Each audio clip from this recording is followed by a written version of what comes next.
Hello అండి, అందరికీ నమస్తే. AP Kaushalam exam work from home జాబ్స్కి ఎవరైతే ప్రిపేర్ అవుతున్నారో వాళ్ళకి నేను కమ్యూనికేషన్ స్కిల్ టెస్ట్ నుంచి ఇంకా కొన్ని క్వశ్చన్స్ ఎక్స్ప్లెయిన్ చేస్తాను. సో ఆల్రెడీ నేను aptitude, reasoning, psychometry, communication skill test related questions, ఇంకా కంప్యూటర్ బేస్డ్ ఆబ్జెక్టివ్స్ ఎక్స్ప్లెయిన్ చేశాను ప్రీవియస్ వీడియోస్లో. ఒకవేళ ఎవరైనా చూడకపోతే ఒకసారి ప్రీవియస్ వీడియోస్ని చూడండి, మీకు ఒక ఐడియా అనేది వస్తుందన్నమాట. సో ఈ కమ్యూనికేషన్ స్కిల్ టెస్ట్లో నేను ఆల్రెడీ చెప్పాను, 3 క్వశ్చన్స్ ఉంటాయి. ఈచ్ క్వశ్చన్కి వచ్చేసి 5 మినిట్స్ ఉంటుందన్నమాట. స్టార్టింగే స్టార్ట్ బటన్ క్లిక్ చేయకుండా 4 మినిట్స్ 30 సెకండ్స్ వరకు ఆన్సర్ మనం ఆలోచించి ఆ తర్వాత ఆ 30 సెకండ్స్లో మనం ఆన్సర్ చేయాల్సి ఉంటుందన్నమాట. సో స్టార్ట్ బటన్ని ముందే క్లిక్ చేయకుండా కొంచెం ఆలోచించి ఆన్సర్ ఇవ్వడానికి ట్రై చేయండి. సో ఇక్కడ నేను కొన్ని క్వశ్చన్స్ ఇచ్చాను, ఇవే నేను వీటికి ఆన్సర్ ఎలా ఇవ్వాలో నేను ఎక్స్ప్లెయిన్ చేస్తాను. సో క్వశ్చన్స్ ఏ విధంగా ఉంటాయో ఇప్పుడు చూద్దాం. First question, what is the most creative thing you have ever done? నీ లైఫ్లో నువ్వు చేసిన ఒక మంచి క్రియేటివ్ థింగ్ గురించి ఎక్స్ప్లెయిన్ చేయండి అని చెప్పి అడుగుతారు. So explain what challenge have you faced in life? నువ్వు నీ లైఫ్లో ఎలాంటి ఛాలెంజ్ని ఫేస్ చేసావో ఒక ఎగ్జాంపుల్ చెప్పమని అడుగుతారు. Describe a situation that was successful because of your participation. నీ పార్టిసిపేషన్ వల్ల ఒక సిచ్యువేషన్ అనేది సక్సెస్ఫుల్ అయింది అని నువ్వు ఏ సిచ్యువేషన్ని చెప్తావని డిస్క్రైబ్ చేయాలన్నమాట. Tell me about a time that you used empathy to turn a negative situation into positive one. ఒక నెగటివ్ సిచ్యువేషన్ని నువ్వు పాజిటివ్ సిచ్యువేషన్ లాగా కన్వర్ట్ చేయడానికి నువ్వు ఆ టైంలో ఎలాంటి డెసిషన్ని తీసుకుంటావు అని చెప్పి డిస్క్రైబ్ చేయాలి. Explain about recent festival you celebrated. రీసెంట్గా నువ్వు ఏ ఫెస్టివల్ని సెలబ్రేట్ చేసావు, ఏ విధంగా సెలబ్రేట్ చేసావు, సో ఈ వీటి గురించి. Give an example where you resolved a conflict. So నువ్వు ఎలాంటి కాన్ఫ్లిక్ట్ని, అంటే గొడవ అయినా ఆర్గ్యుమెంట్ అయినా దాన్ని నువ్వు ఏ విధంగా రీసాల్వ్ చేసావు, సో దానికి ఒక ఎగ్జాంపుల్ ఇవ్వమని ఈ విధంగా క్వశ్చన్స్ అయితే అడుగుతారు. వీటికి ఆన్సర్స్ని మనం ఎలా చెప్పాలో నేను ఎక్స్ప్లెయిన్ చేస్తాను మీకు. సో ఇక్కడ చూడండి, first question, what is the most creative thing you have ever done? So నువ్వు చేసిన ఒక మోస్ట్ క్రియేటివ్ థింగ్ గురించి, నీ లైఫ్లో చేసిన ఒక మంచి క్రియేటివ్ థింగ్ గురించి చెప్పండి అని చెప్పి అడుగుతున్నారు. One of the most creative thing I have done is take a simple idea and make it better in my own way. నా లైఫ్లో నేను చేసిన ఒక మంచి క్రియేటివ్ థింగ్ ఏంటంటే, ఒక సింపుల్ ఐడియాని తీసుకొని దాన్ని నా ఓన్ వేలో, బెటర్ వేలో ఎలా చేయాలో అది నేను నా క్రియేటివిటీని యూజ్ చేసి చేశాను అని చెప్పి చెప్పాలన్నమాట. I used my imagination and problem solving skills. నా ఇమాజినేషన్ని, నా ప్రాబ్లమ్ సాల్వింగ్ స్కిల్స్ని యూజ్ చేసుకొని to make the project more interesting. నా ఇమాజినేషన్ని, ప్రాబ్లమ్ సాల్వింగ్ స్కిల్స్ని యూజ్ చేసి ఆ ప్రాజెక్ట్ అనేది ఇంకా ఇంట్రెస్టింగ్గా ఉండేలా నేను చేసుకోగలిగాను. I also tried new ways to share my ideas so others could understand them easily. So వేరే వాళ్ళు కూడా ఈజీగా నా ఐడియాస్ని అర్థం చేసుకునేలా నేను కొత్త వేస్లో నా ఐడియాస్ని షేర్ చేసుకోగలిగాను. This experience help me think differently, learn from feedback and become more confident in my creativity. ఈ ఎక్స్పీరియన్స్ వల్ల నేను డిఫరెంట్గా థింక్ చేసుకోగలిగాను అండ్ ఫీడ్బ్యాక్ నుంచి నేర్చుకోగలిగాను and become more confident in my creativity. నా క్రియేటివిటీలో కూడా నేను ఎక్కువ కాన్ఫిడెంట్గా, బాగా కాన్ఫిడెంట్గా ఉండగలిగాను అని చెప్పి ఆన్సర్ చేయాలన్నమాట. One of the most creative thing I have done is take a simple idea and make it better in my own way. I used my imagination and problem solving skills to make the project more interesting. I also tried new ways to share my ideas so others could understand them easily. This experience helped me think differently, learn from feedback and become more confident in my creativity. ఈ విధంగా answer చేయాలన్నమాట. చాలామంది ఏం అడుగుతున్నారంటే, తెలుగులో చెప్పవచ్చా అని అడుగుతున్నారు, but ఇంగ్లీష్లోనే ఎక్స్ప్లెయిన్ చేయడానికి ట్రై చేయండి. ఎందుకంటే తెలుగులో చెప్తే ఒకవేళ వాళ్ళు మీకు మంచి మార్క్స్ వచ్చినా అందరినీ ఇట్లా ఫిల్టర్ చేసేటప్పుడు తీసేయడానికి ఛాన్స్ ఉంటుంది. సో ఎక్కువ ఇంగ్లీష్లోనే చెప్పడానికి ట్రై చేయండి. కమ్యూనికేషన్ స్కిల్ టెస్ట్ కాబట్టి మన స్కిల్ టెస్ట్ ఏ విధంగా ఉంది, కమ్యూనికేషన్ ఇంగ్లీష్ ఏ విధంగా ఉంది, వాళ్ళు కంపల్సరీ చెక్ చేస్తారనమాట. ఇంగ్లీష్లోనే చెప్పడానికి ట్రై చేయండి. ఇక్కడ నెక్స్ట్ క్వశ్చన్ చూడండి, explain what challenge have you faced in life? నీ లైఫ్లో నువ్వు ఫేస్ చేసిన ఒక ఛాలెంజ్ గురించి ఎక్స్ప్లెయిన్ చేయమని అడుగుతారు. One challenge I have faced in life is managing my time effectively while balancing studies, responsibilities and personal goals. So నా లైఫ్లో నేను ఒక ఛాలెంజ్ని ఫేస్ చేశాను అంటే అదేంటంటే నా స్టడీస్ని, రెస్పాన్సిబిలిటీస్ని, పర్సనల్ గోల్స్ని అన్నిటినీ మేనేజ్ చేసుకునేలా నా టైంని నేను ఎఫెక్టివ్గా use చేసుకోగలిగాను.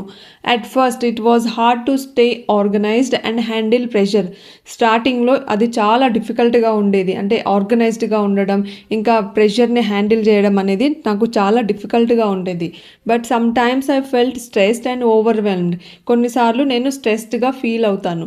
But over time I learn to plan my task, set priorities and stay focused. తర్వాత నా టాస్క్స్ని ప్లాన్ చేసుకోవడం, ఇంకా ప్రయారిటీస్ని సెట్ చేసుకోవడం, వర్క్ మీద ఫోకస్డ్గా ఉండడం నేను నేర్చుకున్నాను. నాకు అలవాటు అయిపోయింది అలా ఉండడం. So this challenge help me become more responsible and confident. ఈ విధంగా అన్నిటినీ మేనేజ్ చేసుకోవడం వల్ల అది నాకు ఒక ఛాలెంజ్ లాగా హెల్ప్ఫుల్ అయింది అండ్ కాన్ఫిడెంట్గా ఇప్పుడు ఉండగలుగుతున్నాను అని చెప్పి ఆన్సర్ చేయాలన్నమాట. So one challenge I have faced in life is managing my time effectively while balancing studies, responsibilities and personal goals. At first, it was hard to stay organized and handle pressure. Sometimes I felt stressed and overwhelmed. Over time, I learned to plan my tasks, set priorities and stay focused. This challenge helped me become more responsible and confident. ఈ విధంగా answer చేయాలన్నమాట. Next question, describe a situation that was successful because of your participation. నీ participation వల్ల ఒక situation successful అయింది అని నువ్వు దేన్ని డిస్క్రైబ్ చేస్తావు? So one situation that was successful because of my participation was a group project. Group ప్రాజెక్ట్లో నేను కూడా ఒక పార్టిసిపేట్ అవ్వడం వల్ల ఆ గ్రూప్ ప్రాజెక్ట్ అనేది సక్సెస్ అయింది. I actively shared my ideas, completed my tasks on time and helped my teammates when needed. నేను యాక్టివ్గా నా ఐడియాస్ని షేర్ చేశాను. ఇంకా టాస్క్స్ ఏమైతే ఉన్నాయో వాటిని ఆన్ టైంలో కంప్లీట్ చేశాను. ఇంకా టీమ్మేట్స్కి ఎప్పుడైతే అవసరం ఉందో అప్పుడు వాళ్ళకి నేను హెల్ప్ చేశాను. Because of every one work together, everyone అంటే అందరూ కలిసి వర్క్ చేయడం వల్ల and stayed focused, we completed the project successfully and achieved good results. అందరూ కలిసి వర్క్ చేసి ఇంకా ఫోకస్డ్గా ఉండడం వల్ల ఆన్ టైంలో టాస్క్ని కంప్లీట్ చేయడం వల్ల ప్రాజెక్ట్ అనేది సక్సెస్ఫుల్ అయింది అండ్ రిజల్ట్స్ అనేవి మంచి రిజల్ట్స్ వచ్చాయి. మా గోల్స్ని మేము రీచ్ అయ్యాము అని చెప్పి ఆన్సర్ చేయాలి. One situation that was successful because of my participation was a group project. I actively shared ideas, completed my tasks on time and helped my teammates when needed. Because everyone worked together and stayed focused, we completed the project successfully and achieved good results. ఈ విధంగా answer చేయాలి. ఇలా 3-4 points మీరు prepare అవ్వడం వల్ల so ఒక 2 points అయినా గుర్తుంటాయి. 2 పాయింట్స్ అయినా చెప్పడానికి మీరు ట్రై చేస్తారు. 1-2 పాయింట్స్, 2 పాయింట్స్ అట్లా నేర్చుకోవడం వల్ల మేబీ అవి గుర్తుండవు సరిగ్గా. ఆ టైంలో కొంచెం టెన్షన్ అనిపిస్తుంది కాబట్టి కొంచెం ఎక్కువ పాయింట్స్ మీరు గ్రాస్ప్ చేయడానికే ట్రై చేయండి, ఎక్కువ నేర్చుకోవడానికే ట్రై చేయండి. Next question, tell me about a time that you used empathy to turn a negative situation into a positive one. ఒక బ్యాడ్ సిచ్యువేషన్ వచ్చినప్పుడు, ఒక నెగిటివ్ సిచ్యువేషన్ వచ్చినప్పుడు దాన్ని నువ్వు పాజిటివ్ లాగా ఎలా కన్వర్ట్ చేస్తావు అని చెప్పి అడుగుతున్నారు. There was a time when teammate was upset. One of my teammate upset ఉన్నప్పుడు and not performing well during a group task ఉన్నప్పుడు సరిగ్గా పర్ఫామ్ చేయలేదు. సో అప్పుడు instead of getting frustrated, I listened to their concerns and tried to understand how they felt. So వాళ్ళ మీద అరవకుండా, నేను frustrate అవ్వకుండా వాళ్ళ ప్రాబ్లమ్స్ ఏంటి అనేది నేను అర్థం చేసుకోగలిగాను. వాళ్ళ కన్సర్న్స్ని నేను విన్నాను, వాళ్ళు ఎలా ఫీల్ అయ్యారో నేను అర్థం చేసుకున్నాను. I offered support and encouraged them. నేను సపోర్ట్ చేశాను, వాళ్ళని ఎంకరేజ్ చేశాను. This helped improve their mood. అలా చేయడం వల్ల వాళ్ళ మూడ్ అనేది ఇంప్రూవ్ అయింది. We worked better together. మేమందరం కలిసి వర్క్ చేసాం. Turning the situation into A positive outcome. ఆ విధంగా నేను వాళ్ళని ఎంకరేజ్ చేయడం వల్ల ఆ సిచ్యువేషన్ అనేది పాజిటివ్ అవుట్కమ్కి వచ్చిందనమాట. అంటే పాజిటివ్గా చేంజ్ అయింది. So there was a time when teammate was upset and not performing well during a group task. Instead of getting frustrated, I listened to their concerns and tried to understand how they felt. I offered support and encouraged them. This helped improve their mood and we worked better together, turning the situation into a positive outcome. So ఈ విధంగా answer చేయాలి. Next question, explain about recent festival you celebrated. రీసెంట్గా నువ్వు ఏ ఫెస్టివల్ని celebrate చేసావో explain చేయమని అడుగుతున్నారు. Recently I celebrated, ఇక్కడ ఏ festival అయితే ఆ ఫెస్టివల్ నేమ్ ఆ ఫెస్టివల్ నేమ్ చెప్పండి. With my family and friends. రీసెంట్గా నేను ఫలానా ఈ ఫెస్టివల్ని నా ఫ్రెండ్స్ తోటి ఫ్యామిలీ తోటి సెలబ్రేట్ చేసుకున్నాను.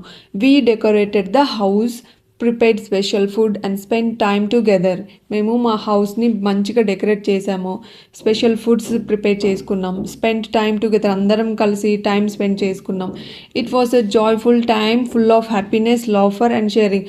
అలా ఇంకా ఎంజాయ్ చేసుకుంటూ జాయ్ఫుల్గా ఉండు, హ్యాపీగా నవ్వుకుంటూ ఫుడ్ షేర్ చేసుకుంటూ హ్యాపీగా ఆ విధంగా మేము ఫెస్టివల్ని సెలబ్రేట్ చేసుకున్నాము అని చెప్పి ఆన్సర్ చేయాలి.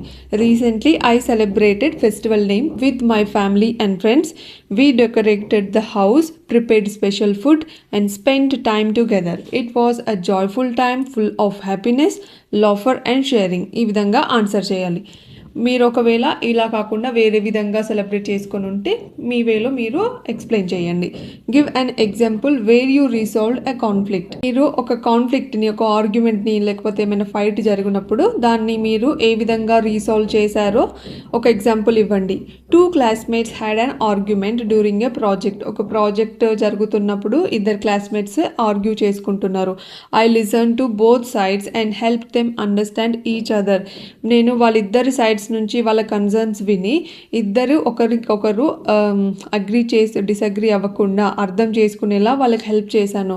After that they agreed. నేను హెల్ప్ చేసిన తర్వాత వాళ్ళు అగ్రీ అయ్యారు. And we finished the project successfully. అలా చేయడం వల్ల వాళ్ళు ఆర్గ్యూ చేయకుండా టాస్క్స్ని, ఆ ప్రాజెక్ట్ని సక్సెస్ఫుల్గా ఫినిష్ చేశారు. 2 classmates had an argument during a project. I listened to both sides and helped them understand each other. After that they agreed and we finished the project successfully. ఈ విధంగా ఆన్సర్ చేయాలన్నమాట. So ఇక్కడికి 6 questions అయితే explain చేశాను. ఒకవేళ మీకు వేరే topics మీద ఏమైనా వీడియోస్ కావాలంటే కామెంట్ చేయండి. అండ్ ఈ వీడియో కనుక మీకు నచ్చినట్టయితే లైక్ చేయండి, subscribe to my channel. Thank you for watching.